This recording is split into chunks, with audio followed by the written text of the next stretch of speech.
బాలకృష్ణ గారు ఒకసారి బాగా సమీర్ బాగా టీచ్ చేశారంటే ఒక ఫోన్ అడ్డం పెట్టుకొని ఇంట్లో ఒక ఇన్సిడెంట్ ఏంటి? అదే అది చెప్పాను నేను చాలాసార్లు చెప్పాను కదా. అది లేదు చెప్పలేదు ఇక్కడ. అవునా? లేదు చెప్పలేదు. ఆహా, ఏది ఆ ఫోన్ అడ్డం పెట్టుకొని ఫోను ఇంటికా ఫోన్ చెప్పావు? చెప్పాను కదా. లేదే చెప్పా సీరియస్లీ చాలాసార్లు చెప్పా, చాలా వీటిలో. ఫోను తను సరే వైఫ్ కాల్ చేస్తుంటే ఆపేసి. వైఫ్ కాల్ చేస్తుంటే కాదు, అంటే నేను ఆయన షూటింగ్కి వెళ్ళిపోయా. ఆయన షూటింగ్లో ఉంటే ఆయన సడన్గా ఆయనకి ఎందుకు అనిపించిందో, సమీర్ మీ మిస్సెస్ నంబర్ ఇవ్వన్నారు. దేనికి సార్ అంటే, నంబర్ ఇవ్వకూడదా తప్ప అన్నారు. అయ్యో బలవేరా, అదేం లేదు సార్, నేను చెప్తే నేను కాల్ చేస్తాను కదండి అని అంటే, నాకు ఇవ్వకూడదా నంబరు అని అడిగితే ఇస్తే ఫోన్ చేశారు. ఫోన్ చేసి నేను బాలకృష్ణ మాట్లాడుతానంటే, ఆవిడ బాలకృష్ణ గారు నాకెందుకు ఫోన్ చేస్తారు అనుకుంటుంది కదా. ఏ బాలకృష్ణ గారు అంటే, నందమూరి బాలకృష్ణమ్మ అన్న. అంటే ఆవిడ సడన్గా స్టడీ అయిపోయి ఇంకా సార్ అంటే, మీ సమీర్ ఉన్నాడమ్మా ఇంట్లో అని అడిగితే, లేదండి మీ షూటింగ్కే కదండి బయలుదేరారు, పొద్దున్న 6 గంటలకు వెళ్ళిపోయారు. మేము అందరం వెయిట్ చేస్తున్నాం, రాలేదు. మా మేనేజర్లు ఫోన్ చేస్తుంటే లిఫ్ట్ చేయట్లేదు, అందుకని ఎవరినో మీ నెంబర్ అడిగి తీసుకున్నాను, నేనే మాట్లాడతానని చెప్పి ఫోన్ చేస్తున్నాను. ఒకవేళ కనుక్కోండి, షూటింగ్ వస్తారంటే ఓకే, లేకపోతే మేము ప్యాకప్ చేసుకెళ్ళిపోతాం అన్నారు. నేను షాక్, ఎదురుగా కూర్చుని ఉన్నా ఆయనకి. ఇదేంటి సార్ ఇలా అంటున్నారు ఏంటి అని. సైలెంట్గా ఉన్నా ఇంకా తర్వాత ఫోన్ కట్ చేశారు. కట్ చేసి వెంటనే నా ఫోన్ మోగింది. తను కాల్ చేసింది ఇంటి నుంచి. కాల్ చేస్తుంటే ఈయన దగ్గర ఉంది నా ఫోన్, తీసేసుకున్నారు. కట్ చేస్తున్నారు, మళ్ళీ కాల్ వస్తుంది, మళ్ళీ కట్ చేస్తున్నారు. కట్ చేసి నవ్వుతున్నారు, వీడికి బాగా ఇవాళ ఉంటుంది వీడికి అని. కట్ చేసి సార్ ఏంటి సార్ ఇదేరంటే, చూద్దాం ఏమవుతుందో చూద్దాం అని అంటున్నారు. జయసుద్ గారు అందరూ ఉన్నారు అక్కడే. జయసుద్ గారు కూడా అన్నారు, పాపం అండి లేనిపోయి ప్రాబ్లంలో పడతాడు అని. లేదు వీడు మేనేజ్ చేసుకుంటాడు పర్వాలేదు అన్నారు. సరే మధ్యాహ్నంకి ఎప్పుడో నాకు తర్వాత మెసేజ్ వచ్చింది, మర్చిపోయా. వెంటనే మెసేజ్ తను, సామ్ వేర్ ఆర్ యూ, ఎక్కడున్నావు, నువ్వు షూటింగ్లో లేవని నాకు తెలుసు, నువ్వు బాలకృష్ణ గారు షూటింగ్ అని ఎక్కడికి వెళ్ళావు. లేడీస్కి ఎంతసేపు 2 నిమిషాలు చాలు ఏదైనా డౌట్ పడాలంటే.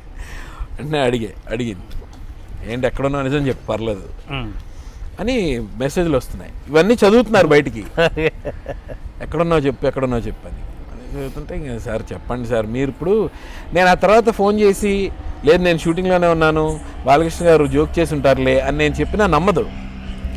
ఆయనే చెప్పాలి, మళ్ళీ ఆయనే ఫోన్ చేసి చెప్పాలి.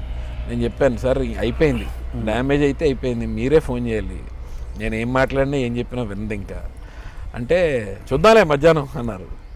మధ్యాహ్నంకి ఎప్పుడో ఫోన్ చేసి ఎత్తగానే తను, సార్ ఫోన్ ఎత్తట్లేదు సార్, నా ఫోన్ కూడా ఎత్తట్లేదండి, మెసేజ్ చేశానండి, ఎక్కడున్నారో నిజంగా నాకు తెలియదండి అని. లేదమ్మా ఇక్కడే ఉన్నాడు, పొద్దున్న నీకు ఫోన్ చేసినప్పుడు నా ఎదురుగానే ఉన్నాడు, ఏదో సరదాగా ఆట పట్టిద్దామని అలా చేశాను. ఇది మళ్ళీ అది అయిపోయాక మళ్ళీ తర్వాత ఆడియో ఫంక్షన్లో అది గుర్తొచ్చింది ఆయనకి. చెప్పనా నేను నీకు ఫోన్ చేసి ఏం చేశాను, మీకు నమస్కారం అండి. ఆయన ప్రాక్టికల్ జోక్స్. మామూలుగా మనం ఒక హీరోతో యాక్ట్ చేస్తున్నప్పుడు కానీ, లేదా ఒక సీనియర్ ఆర్టిస్ట్తో ఏదైనా క్యారెక్టర్ ఆర్టిస్ట్తో నటిస్తున్నప్పుడు కానీ, వాళ్ళు సీనియర్ అయ్యి ఉండొచ్చు. బట్ నీకు ఒక అనుభవం ఉంది ఏంటంటే, సీరియల్ నుంచి ఎప్పటి నుంచో వచ్చావు, ఒక 4-5 పేజీలు ఈజీగా చెప్పుకునే కెపాసిటీ నీకుంది. 5 పేజీల డైలాగ్ కూడా టక్ మన ఒక సింగిల్ టేక్లో చెప్పే కెపాసిటీ ఉన్న ఆర్టిస్ట్ నువ్వు. అంటే సీరియల్ ఎక్స్పీరియన్స్ వల్ల కావచ్చు బహుశా. అంత ఎక్స్పీరియన్స్ పెట్టుకొని కేవలం వాళ్ళకి ఇమేజ్ ఉంది, సమీర్కి అంత ఇమేజ్ లేకపోవచ్చు. అలా ఒక కాంబినేషన్లో చేస్తున్నప్పుడు ఆ హీరో కావచ్చు, లేకపోతే క్యారెక్టర్ ఆర్టిస్ట్ కావచ్చు, వాళ్ళ క్యాపబిలిటీస్ చూసి నీకు నవ్వు కూడా రావచ్చు. అరే ఏ చిన్న వాటికి ఇదవుతున్నారు అని. అలాంటి సందర్భాలు ఏమైనా జరిగాయా? చిన్న అంటే వాళ్ళు ఇమేజ్ ఉన్నారు కాబట్టి అక్కడ సస్టైన్ అవుతున్నారు, నాకు లేదు, ఇంతకంటే నేను మోర్ క్యాపబుల్ అనే ఫీలింగ్ ఎప్పుడైనా వచ్చిందా? ఇప్పుడు దీనికి ఆన్సర్ ఇవ్వాలంటే ఫస్ట్ ఇందాక మీరు నువ్వు అడిగిన క్వశ్చన్ ఒకటి నేను మళ్ళీ Yeah. చెప్పాలి. ఏంటంటే ఒక పలానా వాళ్ళ గురించి ఇప్పుడు నువ్వు ఎందుకు బ్యాడ్ అవుతున్నావు కొంతమంది దగ్గర అని అడిగా కదా. ఇప్పుడు ఇది చెప్పినా నేను వాళ్ళ దగ్గర బ్యాడ్ అవుతా కదా. పేర్లు అవసరం లేదు, ఏముంది పేర్లు నాకేం చెప్పక్కర్లేదు. అంటే నేను దాని నా ఉద్దేశం ఏంటంటే ఫేస్ చేశానని ఓకే ఫేస్ చేశాను. అది అంటే యాక్చువల్గా నేను ఇక్కడ ఉద్దేశము ఒకరి పేరు చెప్పి బ్లేమ్ చేయమని కాదు, ఆ అనుభవం ఇంకోరికి ఉపయోగపడుతుంది అన్నది. అంటే అవి ఉంటాయి, అది కామన్. అది ఎవరికి నాకేని కాదు, ఎవరికైనా అది ఫేస్ చేస్తారు. కాకపోతే అక్కడ సిచ్యువేషన్ తగ్గట్టు ఇప్పుడు ఆ హీరో చాలా పెద్ద హీరో అయి ఉండొచ్చు, వాళ్ళకి 1,00,000 మైండ్లో ఉంటాయి. మనకి ఈ డైలాగ్ ఒకటి ఉంటే సరిపోద్ది. వాళ్ళకి ఫ్యాన్స్ మైండ్లో ఉంటారు, ఇమేజ్ మైండ్లో ఉంటుంది. అండ్ నా ఎదురుగా చేసే వ్యక్తి ఎవరైతే ఉన్నారో మనకన్నా చాలా చిన్న అనే ఒక భావన ఉండొచ్చు. రకరకాల మైండ్లో ఉంటాయి. ఉండి వాళ్ళు ఇష్టప్పుడు ఇంకొక మోనోపలి ఉంటుంది వాళ్ళకి.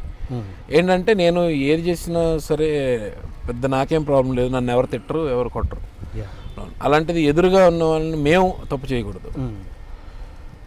ఎందుకంటే స్టార్స్ ఇమేజ్ అంటే వాళ్ళ టైం వేస్ట్ చేయకూడదు, అది దృష్టిలో పెట్టుకుని చేయాలి. సో మేము సైలెంట్ అయిపోతాం. ఎవరైనా అంతే, చేయగలం అని తెలిసినా సరే సైలెంట్ అయిపోతాం. Because you have to understand their situation. ఎవరితో చేస్తున్నావు, ఎదురుగా ఎవరున్నారు, ఎవరితో చేస్తున్నావు అనేది మైండ్లో పెట్టుకొని ఉంచుకోవాలి తప్ప. అందరూ అంటే నాకు తెలిసి చాలామంది ఇంత పెద్ద పేజీలు, పెద్ద డైలాగ్స్ ఇప్పుడు ఎవరు పెట్టట్లేదు జనరల్గా. బికాజ్ నెంబర్ ఆఫ్ షార్ట్స్ ఎక్కువ ఇష్టపడుతున్నారు, నెంబర్ ఆఫ్ షార్ట్స్ తీస్తున్నారు కాబట్టి కట్ షార్ట్కి వెళ్తున్నారు తప్ప అంతంత పెద్ద ఇవి లైన్స్ పెద్దగా పెట్టట్లేదు. కొన్ని అవసరం అయితే తప్ప చేయరు. ఒక్కొక్కసారి ఫుల్ ఇది పెడతారు. సపోజ్ రాఖీలో చాలా పెద్ద షాట్లు ఉన్నాయి ఎన్టీఆర్కి, జూనియర్ ఎన్టీఆర్కి చాలా పెద్ద. అంటే తను చెప్పగలడు అనే నమ్మకంతో కదా పెడతారు. చేయగలడు, డెఫినెట్గా చేయగలడు అన్నది. అది పుల్ ఆఫ్ చేసేస్తారు. ఇచ్చే టైం ఇస్తారు, ముందుగా డైలాగ్ ప్రిపేర్ అవ్వడానికి టైం ఇస్తారు. సపోజ్ తను చెప్పకపోయినా సరే ఇంకో రోజు షూటింగ్ చేస్తారు. కానీ వేరే వాళ్ళకి ఆ సిచ్యువేషన్ ఉండదు. డెఫినెట్గా అక్కడికక్కడ ఇస్తారు, అక్కడికక్కడ చెప్పాలి, తప్పదు. సో నాకు అలా ఫేస్ చేసిన సందర్భాలు ఉన్నాయి, కొన్ని ఉన్నాయి సందర్భాలు. బట్ అది పెద్ద విషయం ఏం కాదు. అది ఇదేంటి ఇలాగా మనం అయితే ఇలా చెప్పేస్తాం అనేది ఉంటే బాయ్ బాయ్ కరెక్ట్.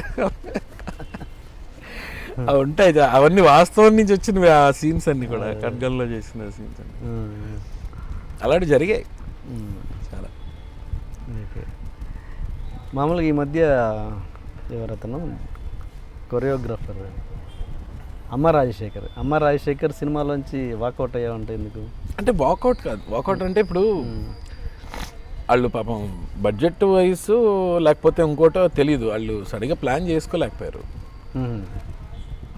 ఆయన ఏంటంటే ఎప్పుడు సడన్గా అడిగితే సడన్గా డేట్ ఇవ్వాలి అని దూరంలో ఉన్నారు. నేను చాలా ఫీల్ అయ్యా. సడన్గా పెట్టుకుని రేపు షూటింగ్ అంటే నేను వేరే చోట ఉన్నాను, వాళ్ళకి డేట్ ఇచ్చున్నాను, మరి ఎలాగా నేను అంటే నేను డబ్బులు ఇవ్వలేదని రావట్లేదా నువ్వు అని నన్ను అడిగేసరికి నేను ఫీల్ అయ్యా. నీ డబ్బులు ఎక్కడికి పోవు, నేను ఇస్తానంటున్నాను కదా. నేను డబ్బుల గురించి అని నేను అసలు ఈ రోజుకి నాకు ఎక్కడా కాంట్రవర్సీ లేదు. అందరికీ తెలుసు ఆ విషయం.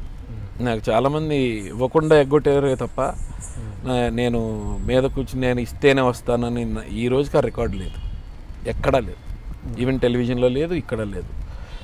ఇంకా వేరే వాళ్ళు ఇందాక చెప్పిన ఇన్సిడెంట్ వల్ల వేరే వాళ్ళకి ఇవ్వండి నేను వస్తానని చెప్పిన రోజులు ఉన్నాయి, కానీ నాది ఇవ్వండి అని నేను చెప్పలేదు. సో రాజశేఖర్ గారిది ఏంటంటే ఆయన మంచి ఫ్రెండ్, చాలా ఫాస్ట్గా చాలా క్లోజ్ అయిపోయారు. అది ఏంటయిందంటే చిన్న మిస్అండర్స్టాండింగ్స్ అంతే, ఇంకేం కాదు.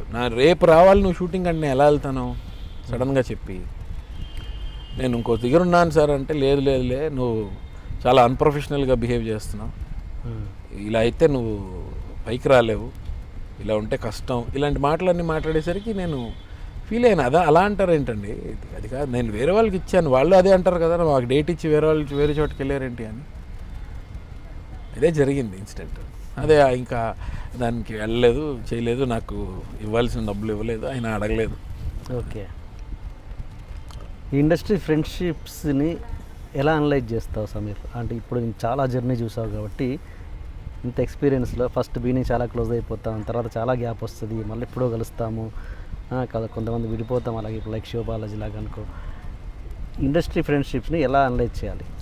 అనలైజ్ అంటే ఇప్పుడు నేను ఫస్ట్ ఆఫ్ ఆల్ ప్రొఫెషన్ని ఫ్రెండ్షిప్లోకి తీసుకున్నాను, ఇందాక కూడా చెప్పాను. ప్రొఫెషన్ని ఫ్రెండ్షిప్ని రెండు సేమ్ కలపను, నేను అది అనుకోను. ఇండస్ట్రీలో ఉన్న ఫ్రెండ్స్ కొంతమంది చాలా ఫాస్ట్గా క్లోజ్ అవుతారు, మెంటాలిటీలు కలుస్తాయి, ఆ కంపెనీ నచ్చుతుంది, ట్రావెల్ అవుతాం. అలాగని చెప్పి నేను దాన్ని లైఫ్కిను దానికి కలిపి తీసుకెళ్ళాలనుకోను. ఇప్పుడు సపోజ్ నాకు ఏదైనా కష్టం వచ్చింది అని అంటే నాకు ఇండస్ట్రీ బయట ఉన్న ఫ్రెండ్స్ని అడుగుతాను, నాకు ఏదైనా చిన్న ఈ హెల్ప్ కావాలి, ఒక ఫైనాన్షియల్ హెల్ప్ అవ్వనివ్వండి, లేకపోతే ఇంకోటి. ఇండస్ట్రీలో వాళ్ళని ఎవరిని అడగను, ఎవరిని. నాకు బయట నాకు హెల్ప్ చేసే వాళ్ళు ఉన్నారు, వాళ్ళనే అడుగుతాను.